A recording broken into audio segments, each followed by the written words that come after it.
Let's go ahead and just like really get started off by talking about just how like your background. Yeah. Before even the music. Okay. Yeah.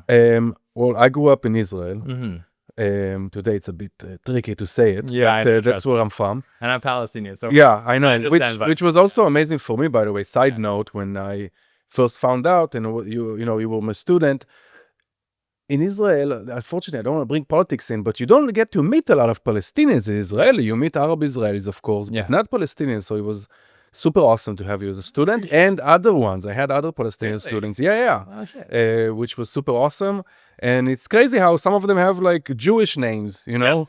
So it was super awesome. And it was such a eye-opening for me. It's like, wow, I never actually met Palestinians and I'm freaking from Israel. Anyway, I started there. I met then a girlfriend. She was a neighbor. She was American. That's how I got here to the US through a girlfriend, then wife. When I moved here, I never planned to come to LA, but LA was like, for me, the mecca of music at the time. All my favorite artists, Flying Lotus and Daedalus and all the low-end theory scene was here in LA. So I was super thrilled to come here in 2008, 9. That's when I moved here.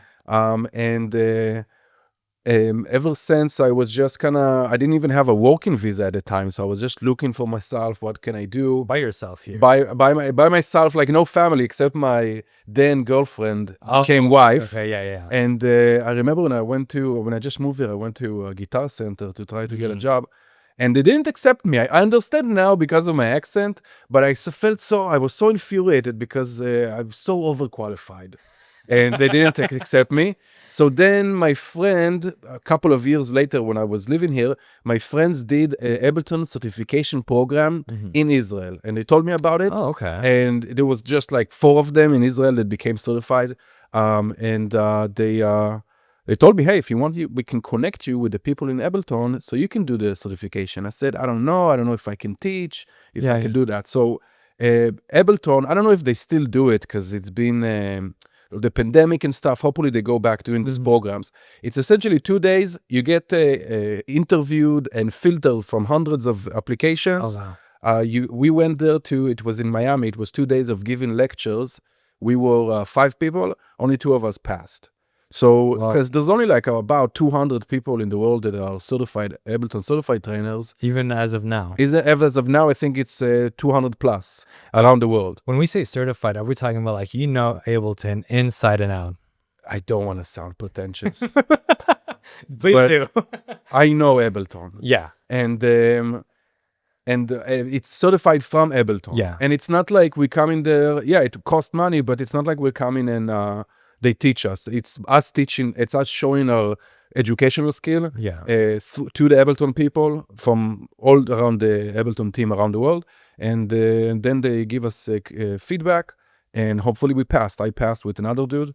And yeah, I've been teaching since then. So once I became certified, all of a sudden, all the music school around LA wanted to get me the job, because if you have a certified trainer on staff, you can become an Ableton certified training center. So I started working at SAE and Scratch Academy, and I did some stuff with Icon Collective, all the schools around LA. All of a sudden, it was very easy for me to get work. So I did that for a few years. Then I kind of figured out, okay, wait, I kind of know what's working, what's not working with schools.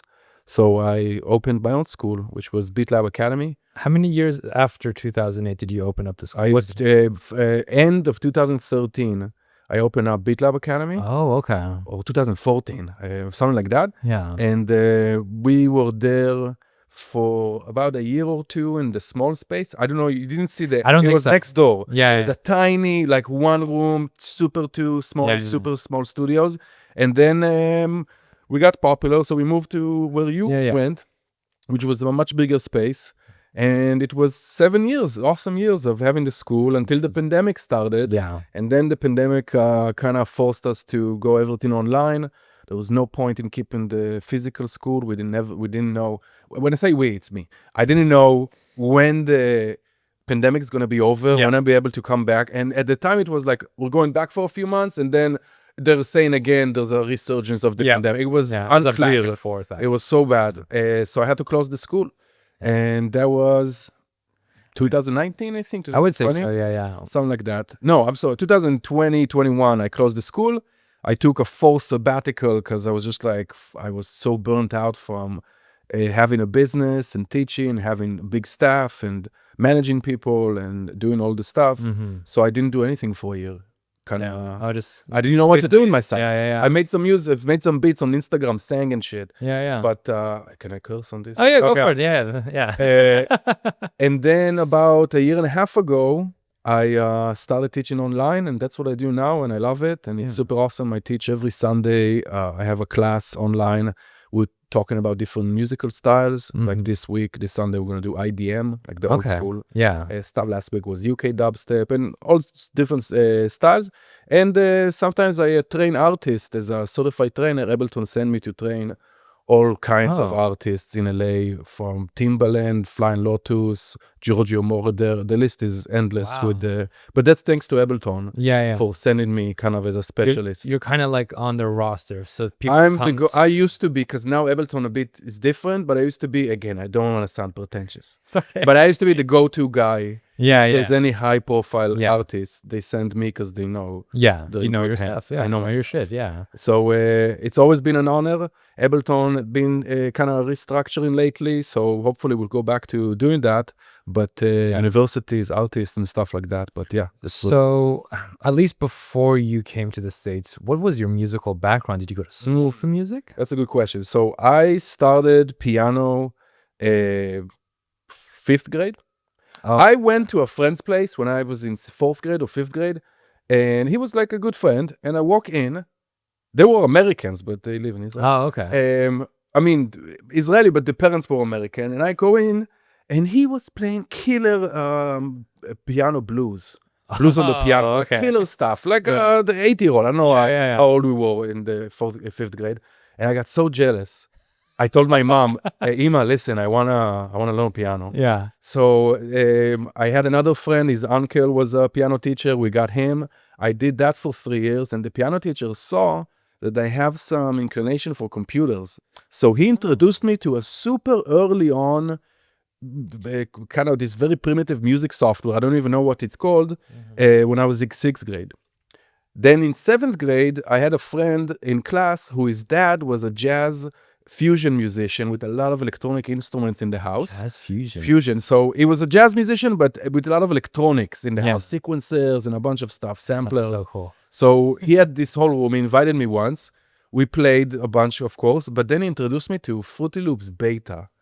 It doesn't look like it looks today. I mean, kind of, but there wasn't a sequencer. It's like black dots with, if someone search Fruity Loops Beta from the 99 or something, you can see what I'm talking about. So we start doing diss tracks on each other's moms. Okay. Specifically, another person in class. We start doing songs on his mom. Just kids, whatever. But that was the first kind of production in Dover, and that's where I fell in love with computer music. And I just made silly beats for 3 years.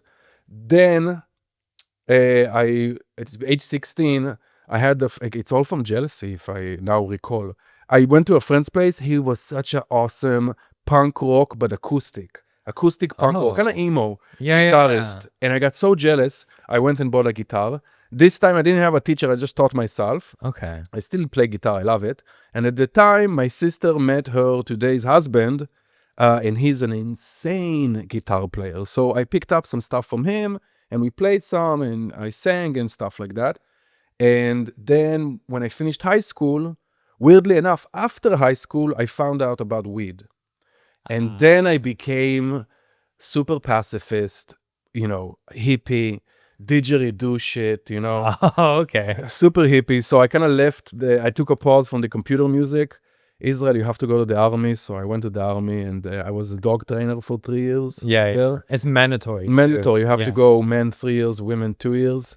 I mean, you don't really have a choice. Unless you can go to jail for... I've heard, And luckily, my dad is severely injured from war. So he had to sign that if I should be a warrior or not. like a fighter, and I didn't want.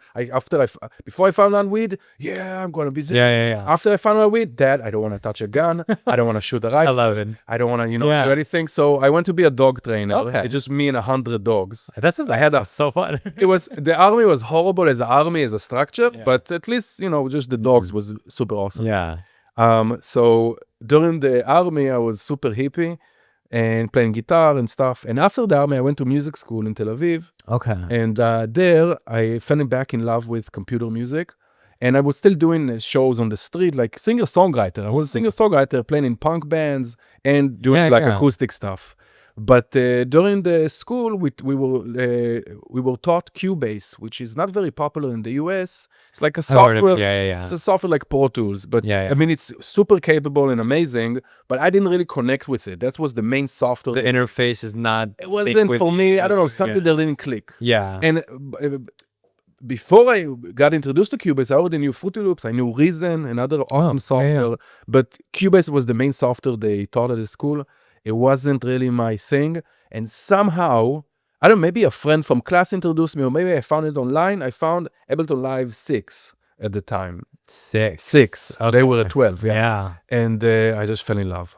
And then that's, Was the school like you were going specifically for computer-based producing, or were you going? I was a singer-songwriter. I just knew I wanted music. I knew for a long time. Yeah. Music. It was kind of almost forever, I guess. It just like resonated with you. Music. Yeah, music. Yeah. But also I was very privileged. I grew up in a kind of a bubble, on a very not rich, but middle upper class, and so I had the privilege of, I'm the youngest.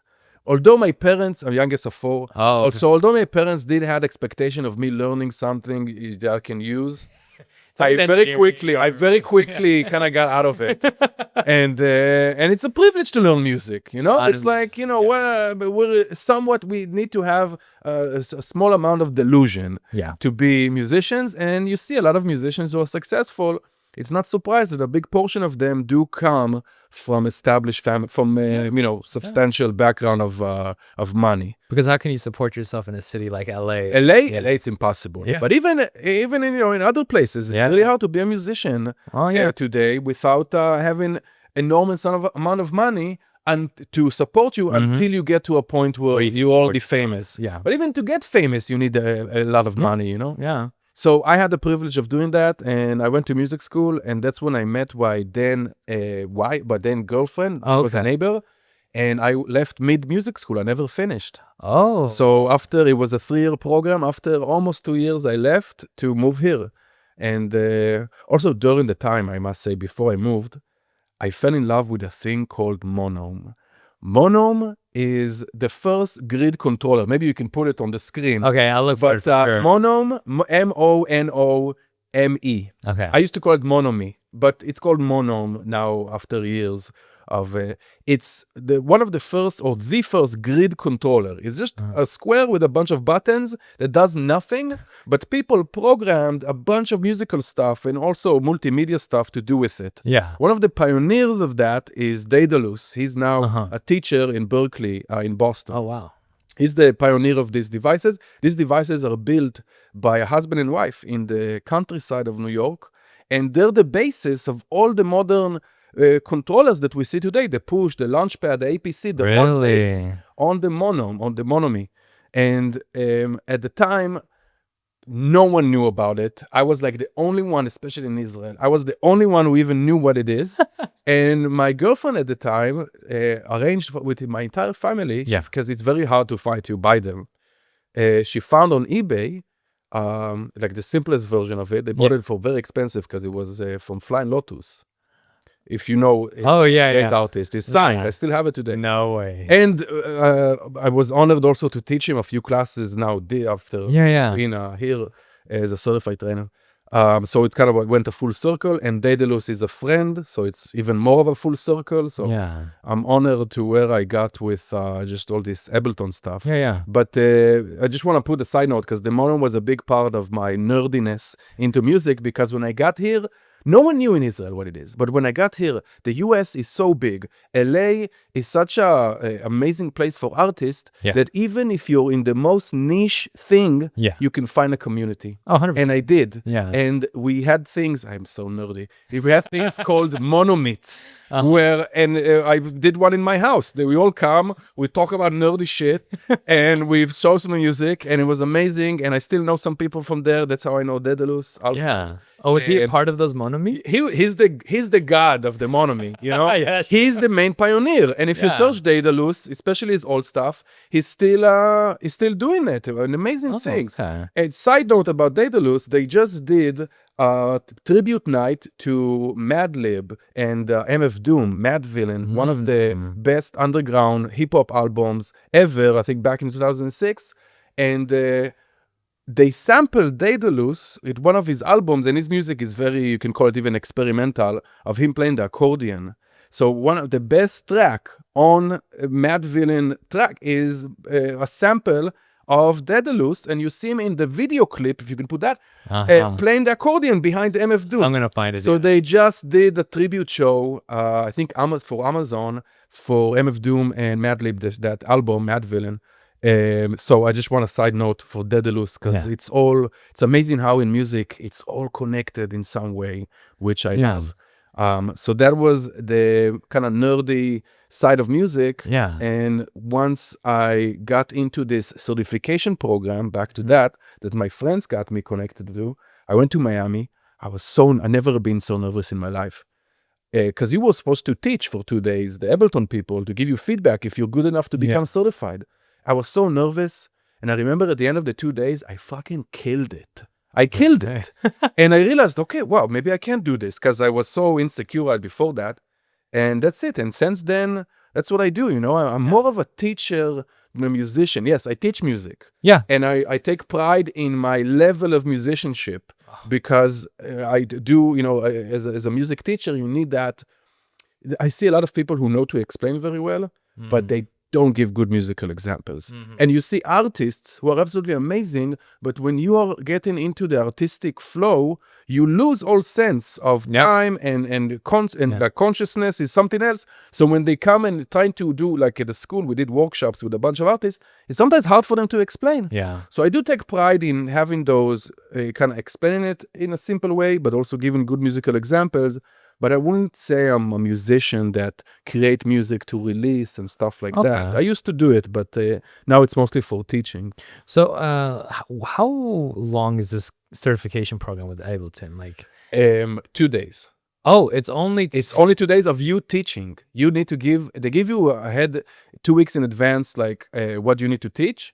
But I give like 2 or 3 lectures, and then they get feedback, you give feedback. But it's 2 days. So it's up to you to teach yourself Ableton. Oh, yeah. I train also, I used to, because they don't do it as often anymore. I used to train people to go and become certified trainers. Oh, okay. And I tell them, first thing, before you even talk to me, read the manual twice. Okay, twice. Before you even talk to me. Yeah. Because everything's in the manual. Yeah. I mean, used to. I'm Ableton still need to catch up with 12. There's a lot of stuff that they're missing. Yeah. But yeah, you can read the manual twice, then come back to me, and then I start testing them, talk to them. It's because the technical skills are a given. If you don't know technically everything about the software, what to call things, how to explain, then the main thing to train is your educational skills, the presentational skills, how to deliver the material. The technical stuff, that should be given. And I guess a lot of people also maybe confuse the certification program with other softwares like Pro Tools. You want to become Pro Tools certified? I think you just pay. It's nothing. You don't have to go and maybe you have to do a test or something. But this, at least at my time, it was rigorous. Like Ableton documentation guy at the time, Dennis DeSantis, he was there, like the guy who wrote the manual. The head Sam, they're no longer in the company, but Sam, he was like the number 2 in the company or number 3. He was there, and they were grilling us like if we weren't good. So I don't know if it's the same level as today. I hope so, because it's kind of speaks also to me if another certified trainer is not as good.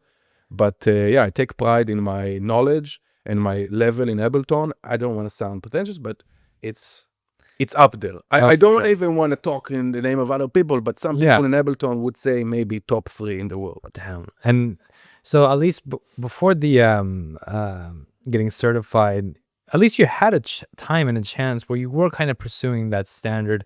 I want to produce my own music. Yeah. I want to, So, well, if I go back to that, I guess I was always too critical of myself to actually do it. But I can tell you, the first show I ever had in the US, I gained enough courage to do it. I had a friend from, I think, Facebook.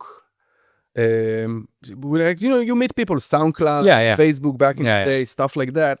And they did a show in Long Beach in a pizza place. It's like a pizzeria / bar kind of weird Long Beach vibe. And I went there. I had a weird setup. I had my Monome, which is just a square with a bunch of buttons.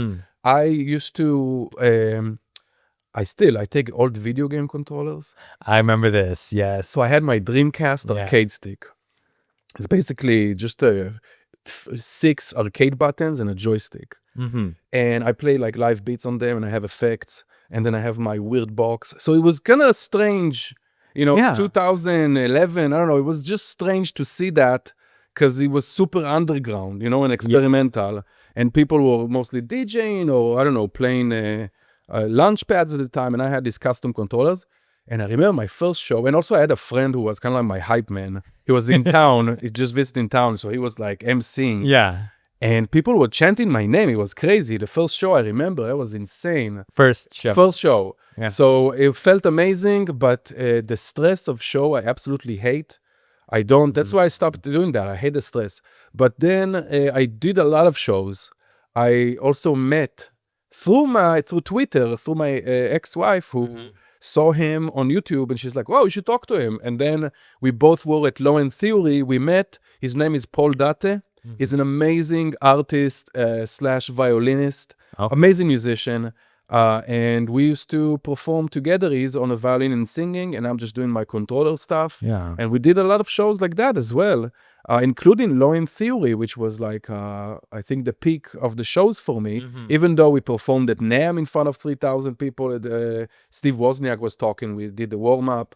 But that Low End Theory was the best thing. I was very sad seeing it ending. I don't know if you've ever been to Low End Theory. No, I haven't. But it used to be one of the most legendary parties that started right before I came. When I came to the US, I went to the first Low End Theory. I was like, wait, this is empty. It was legendary, like legendary in a way that like Prince showed up.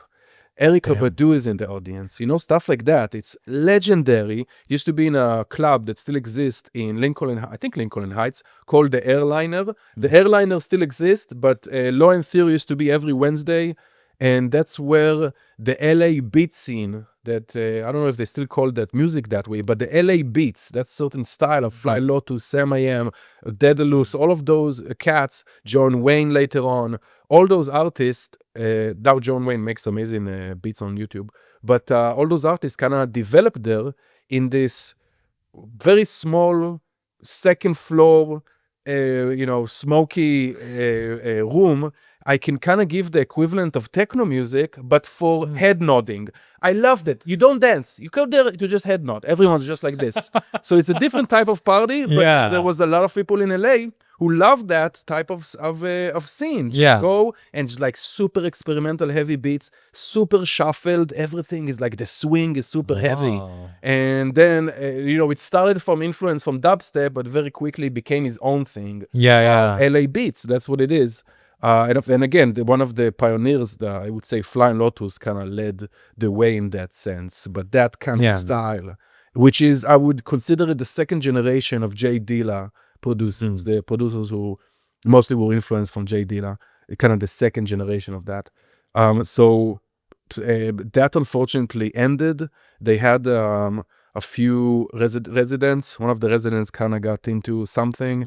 So the main guy, Dedikev, who's a legend in LA, had to close the nights. He now has new nights called Scenario. Scenario. That's in I think the Love Song, it's called, right next to the Regent. Okay. It's adjacent, like it's right next to. And he also this year did the first Scenario conference. And hopefully it's going to be yearly. Have this in the book. Oh, yeah. Hopefully it's going to be yearly. I was speaking there and it was super awesome. So shout out to A.K.A because he made, organized, created one of the most legendary parties, lines of parties ever that, again, I can see a lot of equivalents to techno, but it was just it was head nodding. No one was dancing. Everyone's just looking at it and just like head nodding because that's what the music is, you know? So it was so amazing. So I remember I went there when I just moved here. It was empty to the point a year later where you cannot get in if you don't know, you know, people. Really? It was insane. People just wanted to get in. It was the coolest party in town every Wednesday. Law and Theory. That's where you went. That's where you went. Law and Theory. And, you know, people who came to visit, friends who knew about it were like, you know, it's like...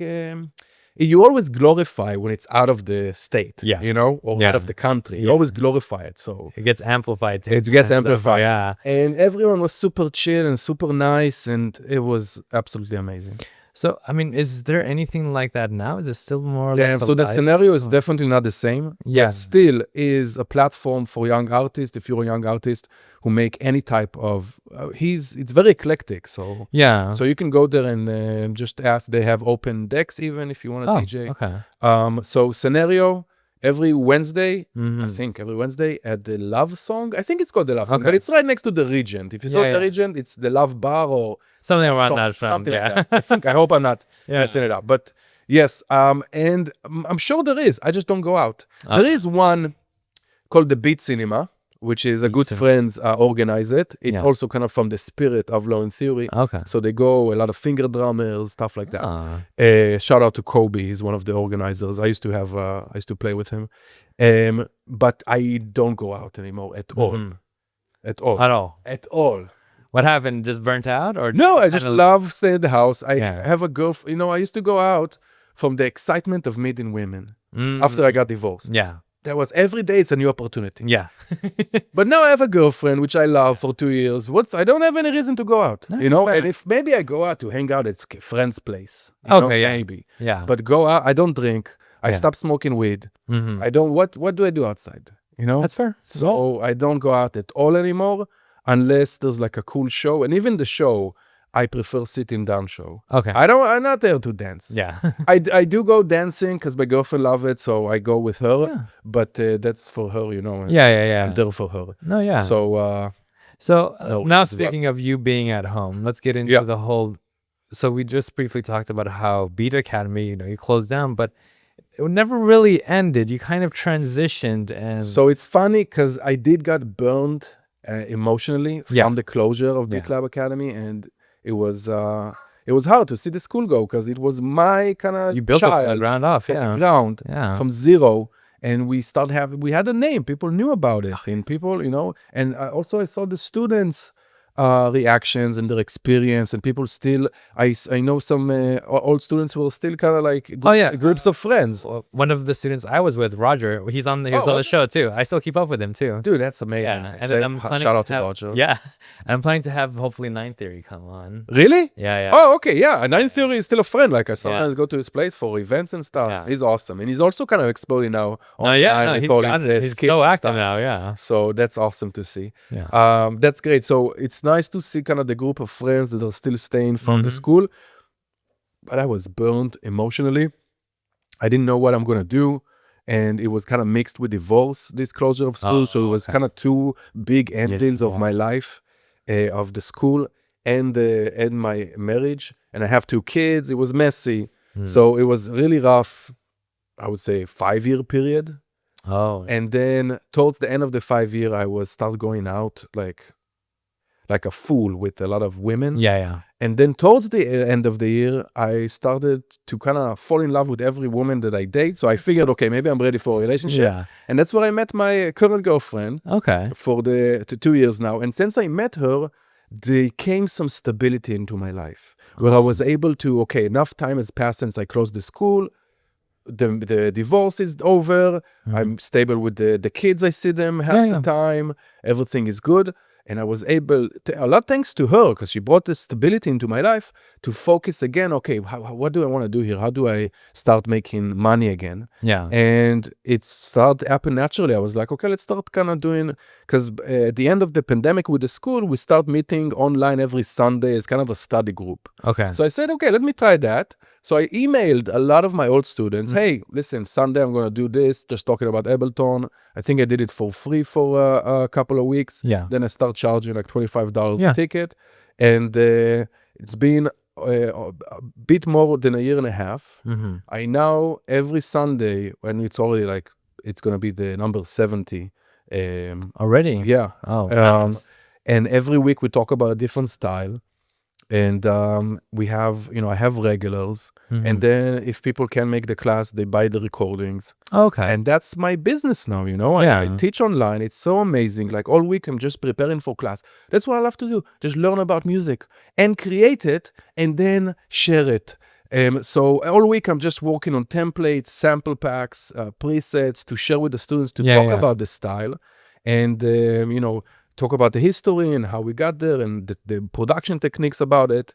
And that's what I do besides training artists here and there. But that's my main, that's my new thing. Right, yeah. It's called Sidebrains Study Group. You can search it up online. You can join the newsletter if you want and to know about the next topic. Yeah. And if you want, you can always join if you find a topic you like.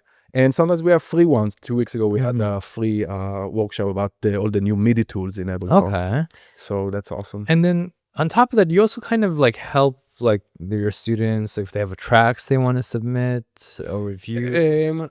So not really. Oh, okay, yeah. I'm just kind of used to, I guess, in school, yes, but we do have a Discord. Okay. People share their tracks on Discord. I don't get a chance to listen too much, unfortunately, today.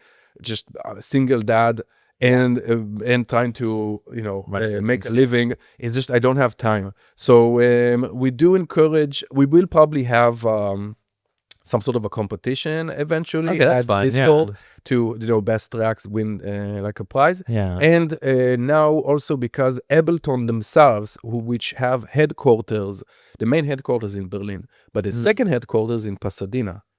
And they also stopped going to the office since the pandemic. So now they offer in their space to certified trainers like me to host physical classes. So I'm planning one in February. So in February, we'll definitely do track submissions and physical. People come and we play each other and, to give feedback and stuff like that for sure. But online, unfortunately, it's not as much as I could. Yeah. You're only limited to so much for one person. Exactly. So at least I saw at least on your stories, you did something pretty recently with Ableton. Was it like a workshop? Yeah, so that was one of those weekends where it's another certified trainer named Dan Giffen. He has the Ableton Producer podcast. Which I was just on as well. And he organized 2 days of lectures with a bunch of special guests, including myself. And people came from all over the world to just participate. Canada, I don't know if there was people from Europe, but definitely from the East Coast, Canada, Mexico. So it was 2 days of lectures in the Ableton headquarters. And that's similar what I'm going to do as well in February. But that one was Dan Giffen's. He was the one who organized it. And it was super awesome. And is this going to be a limited amount of seats? 16 seats. That's not a lot of seats then. It's not a lot of seats. And probably also it's first going to be released to the community. Yeah. And if there's going to be open seats, so we're going to open it up to the public. Yeah. But if it's going to be popular and filled up quickly, I'm going to do more, Yeah, so how do you kind of like structure your classes? Like, is it just you pick a random genre or like, what can people expect if they want to go every week, Okay, so I do have already regulars and it's all levels. So even if you're a beginner to super advanced, I guarantee you learn something. Guarantee. But it is a specific topic. So, for example, this Sunday, we're going to talk about IDM, which is a very old school. You don't have that term anymore. Yeah. It's like 90s Apex Twin. Even the artists themselves didn't agree with the term. Because it's pretentious. Really? Intelligent Yeah. dance music. They call it brain dance, but no one uses that as well. Today they call it just experimental or underground. But for example, this past Sunday we did UK dubstep, like the deep dubstep. I remember that one, yeah. And you know, we start with listening to some examples, making a distinction if it's an established style like dubstep, where it have different generations. Like when it came to America, it changed, and today it's like completely different than what it started from in the UK. So we make the distinctions. Then we probably start with drums. We did some drum programming techniques. Then we talk about bass sound design. Then we did some arrangement. So it really depends on the style. If we, you know, when we did ambient techniques, it was more about the concept of ambient, how you can make music that is not really meant to be listened to in some way, but can be listened. Yeah. So it kind of need to dance between those two worlds. So it's really up to the style itself. Sometimes we do more specific things like Ableton Meld, like it's one of Ableton synthesizers. So we only talk about that. But a lot of the times, or at least what I see is the most popular and what resonates with people the most is the genre-based workshop. So this week is going to be IDM. Next week is going to be progressive house. And we did melodic techno. We did techno fundamentals one. And I mean, honestly, each class have 20 minutes you can watch. You can just go and watch 20 minutes of each class. So you can, I'm sure you can learn a lot of things from it, but just also check it out and see the teaching style if you like it. And if you I mean, like it. people can also get exposed to it. You have a YouTube channel. I have a YouTube channel with a lot of videos. Yeah. And Instagram with a lot of stuff. And TikTok. Is very, oh, you have TikTok too? Yeah. TikTok, but it's the same thing in Instagram. If you're not there, you can check it out. But it's very active. You're like I'm posting. Because that's how I post free content. Yeah. So for hopefully people will come and join the classes or buy the preset packs or racks or stuff like that. And now you're at like what, 20,000 Instagram followers? And now, I mean, in the last year, dude, I was started on 3,000, and there was a few videos there. There was one video that before because I'm a certified trainer, so I get early access to all the Ableton stuff. Yeah. So when Ableton Live 12 got released, before it was released, I showed some feature. And it was I didn't, it was like 26,000 likes to the video. I was like, what is happening?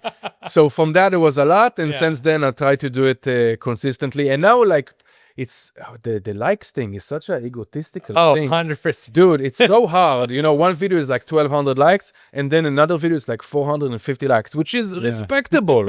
And I'm like, what the fuck is this?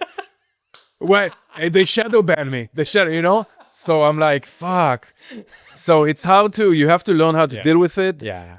Also, the big numbers get also haters. So as soon as you start getting also haters, you know, okay, it got exposed to enough people. Yeah. So if there's no haters, it's not out there. Yeah. No, okay, that's a good metric for it's a good metric. As soon as you start getting hating stuff, comments and people like just whatever, so you know, okay, good. Yeah, but I think that's like the one thing that really is nice about people coming to you is that they can get exposed to like a lot of different levels of Ableton, beginner to advanced, but also like a lot of stuff that hasn't come out yet. So you're kind of like in a very like great position for your platform.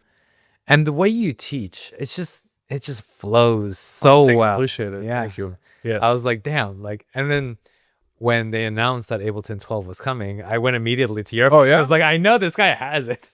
Yeah, dude. So I'm also honored and privileged to be very close friends with a lot of Ableton people. So it's like relationship that I have some people who work for Ableton for decades, unfortunately not anymore, but they're close friends. And now the new and old people, they're just friends. So I have a privilege to know a lot of the behind the scenes. I can give you an example. Ableton just released the Move, which is kind of a portable music making device. Yeah, like a 4x16. It's super small. And it's kind of a portable idea device where you can come up with ideas, musical ideas quickly. You can then transfer it to Ableton and continue. If you ever use Ableton, has an app called Ableton Note. Oh, I did not know that. So it's kind of like the app in a hardware version. When it first came out, and let me premise this by saying I'm a gamer. I love video games. Oh, okay. And I got traumatized in the last decade or so from the video game industry, and they got into a habit of releasing video games unfinished. And then the video games sometimes are unplayable. Example, Cyberpunk or No Man's Sky. They're unfinished. Then they take about 2 years to release consistent updates. Eventually, it's an amazing game. But it took them 2 years. Yeah. For some various reasons, when I got the Move, because Ableton sent me the Move, I did a video, sponsored video about the Move. So they sent me a unit. And when I played with it, I felt somewhat like that. And I expressed that in one of the more private Ableton forums just for certified trainers.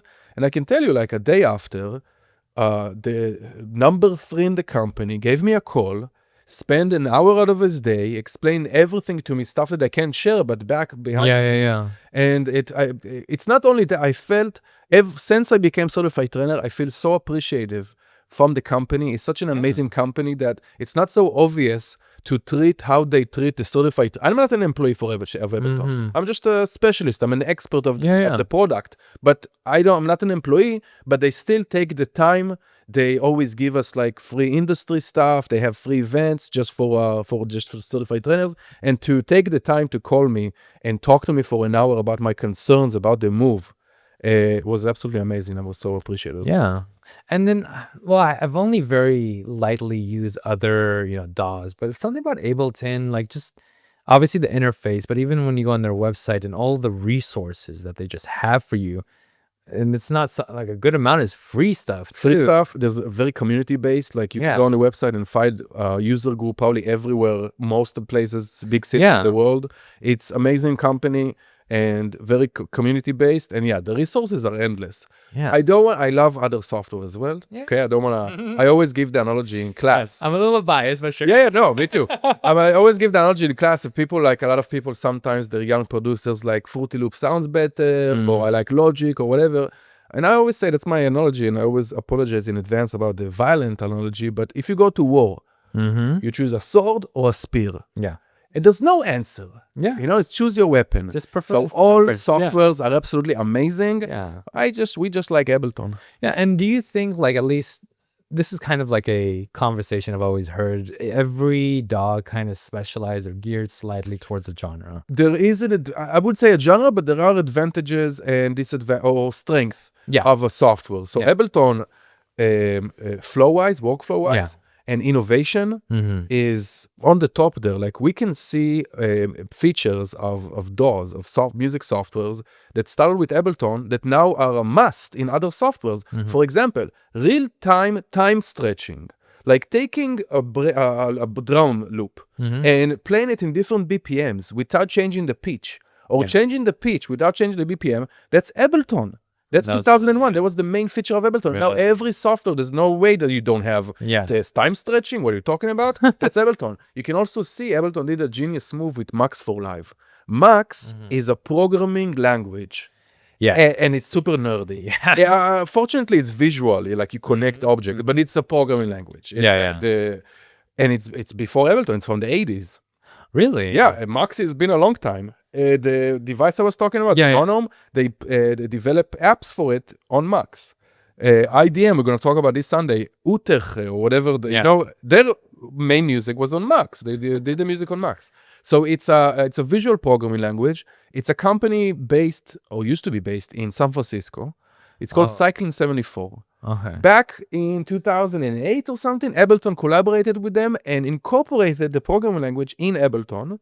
And then later on acquired the company. Now the company is under Ableton. And they have essentially built in this environment inside Ableton that you can build your own instruments, effects. And they gave the community the power to do that. Which now you can see in other software. They have, Fruity Loops have the patcher. Logic have like the JavaScript stuff. Bitwig, which is the ex-Ableton employee, have their own thing. So it's amazing to see how they kind of saw that, okay, let's give the community the power. And it's exploded. Max for Live, like people, sometimes some people make a career out of it, that's what they do. And there's some, like, it's just really fun to see the crazy things you can find. Absolutely. Like, it's ridiculous. Like, how did you even come up with this? No, it's insane. It's insane. I do want to shout out one developer. He used to work for Electron. Electron make really cool sequences and stuff. Yes, I know. Like, The company names is Fors, F-O-R-S. okay. .fm, that's the company, and they make amazing Max for Live devices. So this is an example of people who went and just, that's their job now. They develop Max for Live instruments and plugins, but absolutely amazing. So Max for Live, another huge innovation. And in general, Ableton, just the parallel processing, the speed, the quickness of it is amazing. Yeah. And then, so at least for you, I mean, because you're so well versed in Ableton, I mean, do you use, I mean, I feel like you use other third-party plugins, but isn't like, do you dedicate? Wow, that's such a good question. Yeah. Okay, so back in music school day, there used to be a forum I paid $25 to download cracked plugins. I love it. It's called VST Club. It used to be called VST Club. So I paid $25 to see the forum, you know. It's for crack plugins. I download every plugin possible. I was the guy my classmates used to call to, hey, can you get me that plugin? I was the dude to get the crack plugins.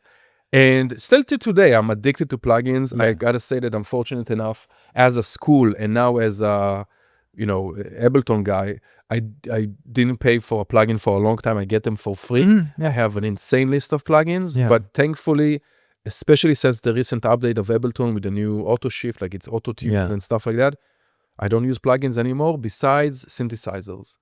So I don't use like mixing stuff. I don't use anymore. They have a saying, you know, the shoemaker walks barefoot. You don't understand how many plugins I have. And I'm addicted to plugins. And I search new plugins. Like, you know, I gotta see a YouTube about it. I gotta know. And then I'm tempted, should I get it? Should I somehow email someone to get it? But I can say that today I don't use them, especially when I teach. I don't like to use commercial plugins. Maybe just free plugins. Because the students already paid so much for the software. I don't want to... Or maybe at most the more standard one like Serum. Serum, yeah, maybe. But here, like the UK dubstep, like Serum is a go-to, but I used Meld. So we designed the same sound. So I just, for my students, I just prefer using free stuff. But I did ask in the beginning of class if you guys have Meld or Vital, the free one. Like those are the staple go-to ones for sure. And honestly, in that specific class, I think 90%, if not 100%, had Serum. So well, quick question. Then I'm curious. 3 top favorite synthesizer plugins. Plugins? Yeah. Shit. I'm gonna ask about hardware, but that's okay. So synthesizers will include piano because there's a plugin called Piano Tech, which I love for pianos. Amazing.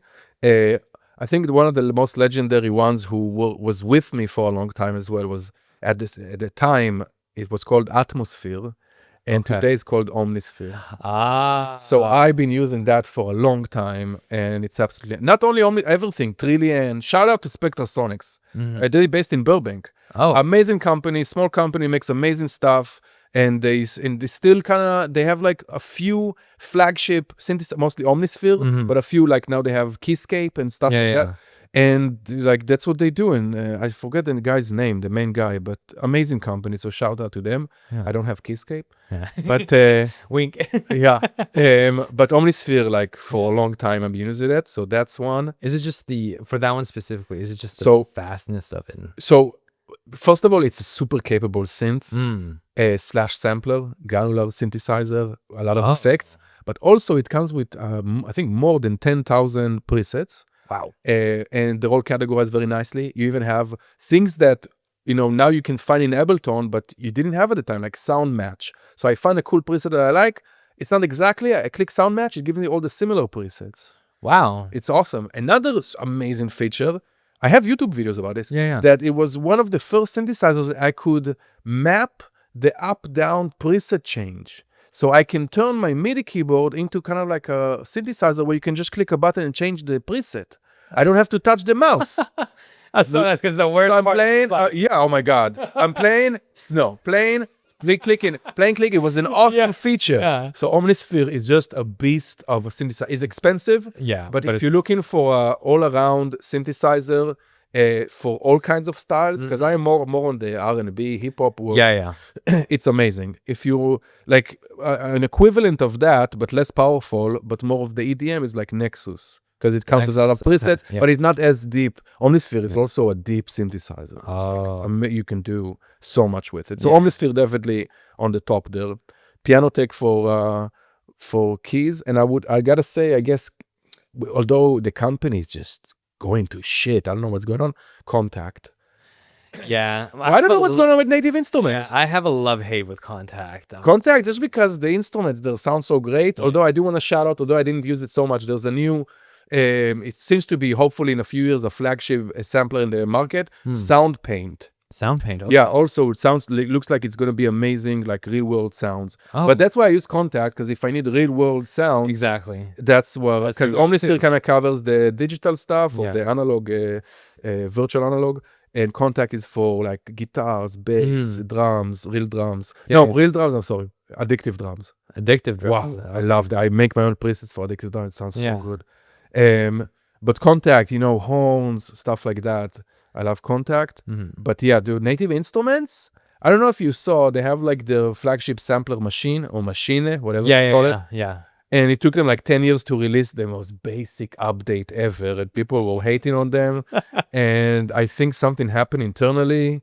I don't know what's going on there. I don't know. Also, my dude that I used to email to get all the free stuff stopped answering. So so now it's like a little bit harder than it used to. A lot of companies went through internal restructuring. During the whole thing really changed. And I think Native Instruments was the same thing. What happened is during the pandemic, people were home. So they had time and money to spend on software and new hobbies. So a lot of the software companies exploded, like money-wise, huge budget. Some of them hired too many people. And then when the pandemic started, you stuck with all these employees and all these extra budgets, and you had to restructure. So I see a lot of companies that and then maybe Native Instruments like that, because I don't know what's going on with the company. They just released this the new Complete. Something there is not right. I don't know. Something there is not right. That also reminded me. I just want to shout out someone. There's Native Instruments have a legendary plugin called Reactor. Reactor is a place like Max for Live where you can build your own stuff, and it has a lot of amazing instruments. One of the artists who used to work with Native Instruments, I think is a freelancer, but released some instruments, is called Team Exile. And Team Exile just released a new Reactor instruments, and I think you can get it through his Patreon. He just recovered from cancer. Wow. So I do want to shout out, if anyone wants to go check out his amazing new instrument called Scape, I forget what it's called. But go Team Exile. He just released, you can get it through his Patreon, go support him. I think he needs the we'll definitely support. Yeah. So I just want to shout out because he made amazing tools in the past. Okay. For Reactor, one namely called the Finger, which is kind of like a polyphonic effects trigger in trigger with your keyboard. I used to use it in my shows a lot. Really? The Finger. Okay. Because at least because in your productions you use mostly controllers. So controllers, yeah. If I play guitar and keys, but shows I do controllers, and these days mostly the push. I have the push 3. And not only my video game controllers I like to do. Yeah, I mean, I'm definitely going to post videos of you with your setup because I need people to see how you used to play. Because I remember watching you show us and I was like, this is insane. This is so cool. Just the video game controllers. It used to be a shtick, it used to be like, oh, that's the guy with the video game controller. So, but he kind of melted two passions of video games. Dude, that's what my friend told me. Like, dude, Yeuda, I can't, like, my friend talked to my other friend and then they told me, dude, I can't believe Yeuda combined the two his favorite things. So yeah, dude, in some way I took video games, I took music and just mashed them together. Mashed them together. And recently I also released a Max for Live device called Gamepad Control. Okay. So anyone who has PlayStation or Xbox and they just want to play, search Gamepad Control. It's like $12 and you can you load it in Ableton and play. Check it out for sure. Yes. So now let's talk about hardware. Okay, yeah. Yeah, so top 3. So, okay, hardware, synthesizers or? Either or, whatever. This is an open-ended one. Okay, so I love synthesizers. I have a Prophet 12, which is discontinued. Definitely one of the least favorite Prophets, because I already used the other ones, Prophet 6, Prophet 8.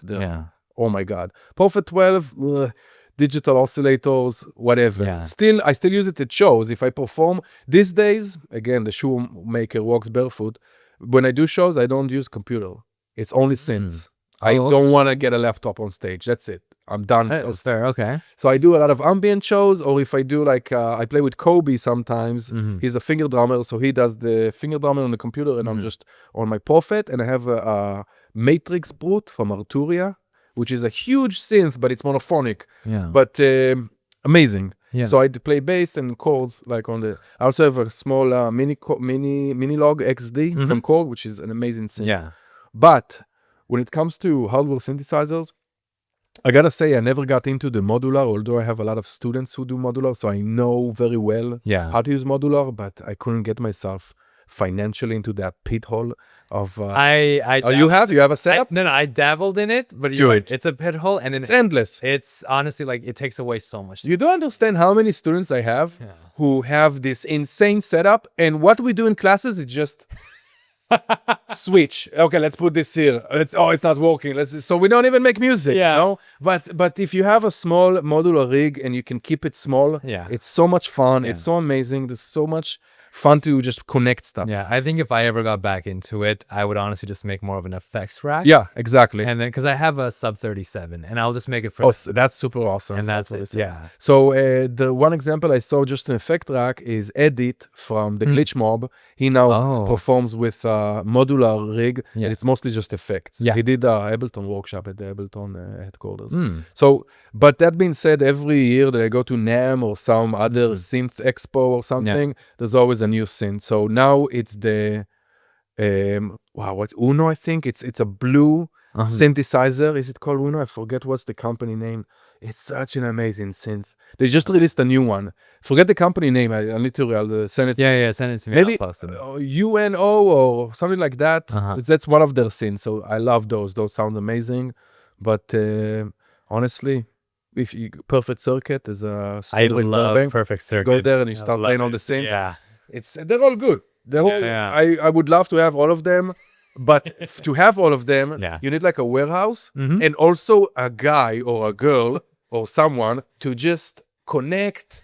I don't want to, because then all day you just connect them. Yeah. You need to clean them. You troubleshoot. Then you have to go to the computer to record. And that was my biggest thing about having modular was the cleaning and maintaining. It gets dusty and you're just there with like a.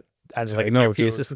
Although there's a lot of amazing stuff you can do techno-wise with the modular stuff. Yeah. I've definitely gone to shows and just there was one 6 a.m. did a show where they had 3 modular artists and they just sat in a circle and each one played and then did like I think what they call like a round robin or something. Yeah. Oh, back to back kind of thing. Yeah, but it was like 3 different artists. Coolest thing ever. That sounds amazing, dude. This is super awesome stuff about the modular. It's just definitely a rabbit hole. I think you have to be somewhat like a crazy scientist. Crazy scientist, but also a shout out to Shonda. It's also a student for school. She runs the SoCal Synth Society. Oh, I think I know her. Yeah. So, and Trovarsi, she's another techno artist.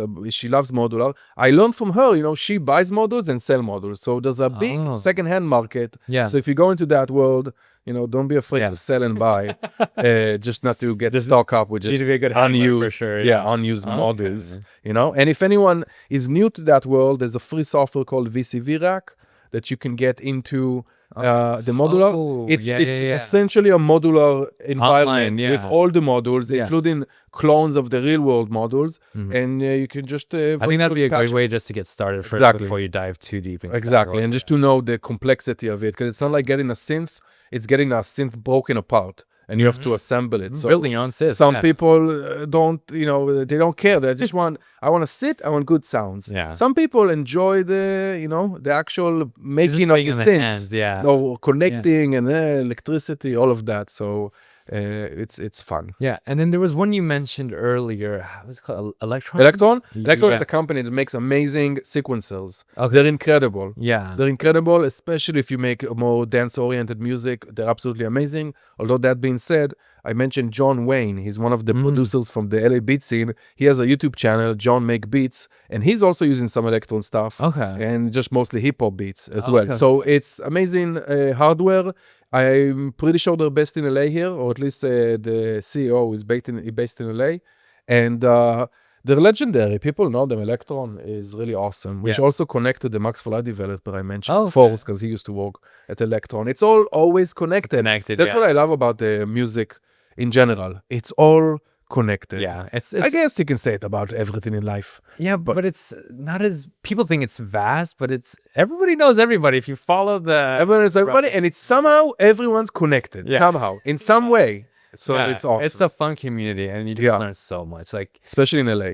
Yeah, especially in LA, because like you just no one's ever gonna make the same thing twice. You know how you process a sample. If you told me to do that, I would have a completely different process. And also how to use the software and how you perform. Yeah, I completely agree. That's the beauty of it. So at least one question: if like say, would Electron be the one if I wanted to say have like a physical, box where I can just put in kicks and maybe like samples to loop and create? Electron is one of them. Yeah, absolutely. It's a bit expensive. I would say their cheapest sequencer sampler is like, I don't know, $600-800. So it's not entry price per se, but it's absolutely amazing. And I would say it's worth spending that extra money because some of the expensive stuff is above 1,000, maybe reaching 2,000. But it's worth it because I would say if you get something below 500, I'm trying to think what's below 500 sounds good. They might not already inspire you from their sound. If you get something like that, like 800 and above, just the sound itself will inspire you. Just put a kick, a regular kick there. It already sounds amazing. So when it comes to the hardware stuff, where it's not true in the computer. The computer, you have to do extra steps to make it sound a bit, maybe a sample. But when it comes to hardware, it's worth spending that extra money just to get inspired from the sounds. Yeah, and that's what I really wanted to like let people know is that like, when you're on a computer on Ableton, it's kind of sometimes hard because you do have to, the workflow is very just click, move, adjust. So like, I think it's also evident for someone with your background to give feedback on like how you can get inspired from just like something outside the computer. Yeah. So first of all, there's those devices. You have to dive deep into them. And it's much easier to get lost in them than the keyboard and mouse. Because there is some sort of a limitation though. Because it's still just you're in this world of this device. There's whatever it can do, you have to work with that.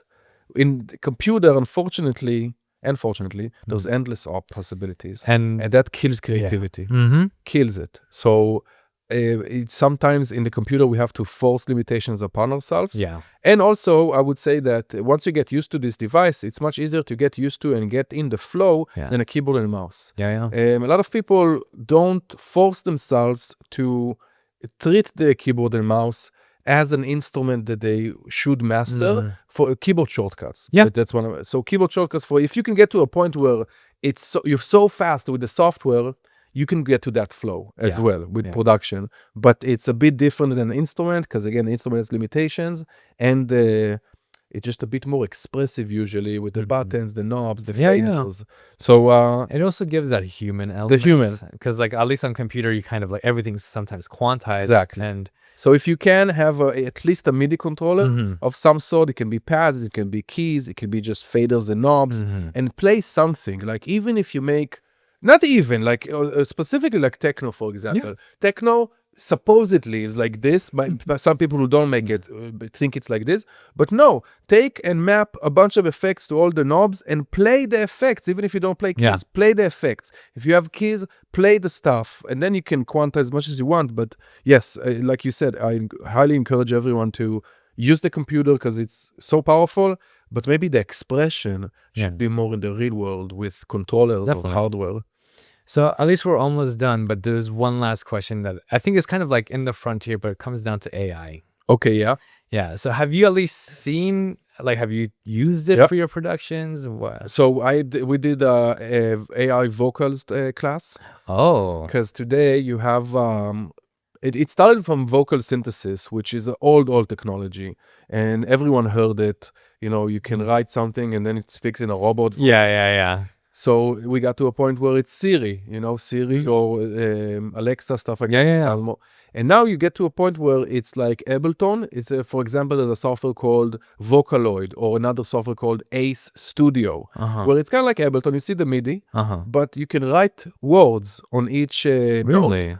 You can choose a voice, and it sounds like a person. It's kind of scary, like how It's amazing. Yeah. So that's one side, which I would see, because listen, we got to a point where we can, create real world instruments without the need of a musician. Maybe a big budget movie will bring a whole orchestra. Yeah. But most movies, especially for trailers, you would use Contact or Contact libraries. True, yeah. Maybe you bring one violin or a quartet just to record on top, but the 100 other violins as orchestra, it's all in the computer. So we get to a point where we also can do that with voice, with human voice, but also there is other AIs like Suno, S-U-N-O, that you can, first of all, it can create music for you, but also you can upload, let's say, 30 seconds to a minute of your music. You can tell it what you wanted to, how you wanted to extend it. Really? And then it extend the music in the most scary, alarming way, because I gave it like a beat, a 1-minute beat. He gave me a 3-minute song. And you can then continue and do more and more and more. And you can write the lyrics. You can have it write your lyrics. You can change the style. You can... Suno I think it is .ai is, and they have the expand feature. You upload a song, 30 seconds or a minute, and it expand your song. Wow. It's insane. Wow. It's crazy. So I do foresee, and that's something I said also 10 years ago in classes, we're nearing an age where we're no longer going to be the producers per se, but it's going to be an age of curation, meaning that we are still going to be the ones who would say, yeah, that's good music. That's not, I like that. I don't like that. Maybe in 50, 60 years, the AI will know better than us what we like. But we're still going to come to an age where we're going to tell the AI while it's learning us, hey, I don't like that. I do like that. But that's going to be the age of curation, where we are somewhat saw a glimpse of it in the DJ era in the last 50 years. Or 40 years of DJing, where it's also in some way curation, but it's very active. They can still do stuff. They mix, they have DJ edits, they have remixes. They still create the DJs. But we are going to get to a point where, it's the computer is going to make better music than us. So what's the point of making music? But that being said, it will allow humans to be very weird and create music that you will know it's human, because it's so fucking weird that it's, it's going to be so creative, so out there. So I'm excited for that, because we're going to be forced to. If you now give the AI 1 million pop songs, he's going to make a better pop song than you would ever be able to create. And he's going to make 1 million of that a second. So you can't compete with that. No. But it will open up a place to make music that you didn't teach the AI to do. Of course, the AI will create its own new genres, but I think there's still going to be some human music. It's going to be super weird out there, and I'm excited for that. Last thing I foresee is also a type of music that is going to be so infused with so many styles that you might hear 1 second is this style, another second like we see in the videos, like the AI videos. It's like weird dream that morphing into things. So we're going to start seeing it in music as well. That'd be very interesting concept. Because we never really expected something like this to pop up 5 years ago. No. So the videos of the AI are weird. At least we can still see, it's clear when it's AI. It's clear when it's AI, even the stuff that's trying to be real.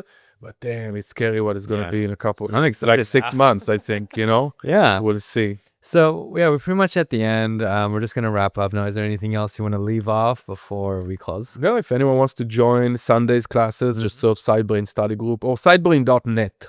That's my website. You can find all the information there. And hopefully to be back soon here. So definitely. Yeah, we're going to definitely bring you back. There's so much we can talk about. But no, I appreciate you coming. And then everyone listening, check out Sidebrain's Instagram. It's just a gold mine. Thank you, man. I appreciate it.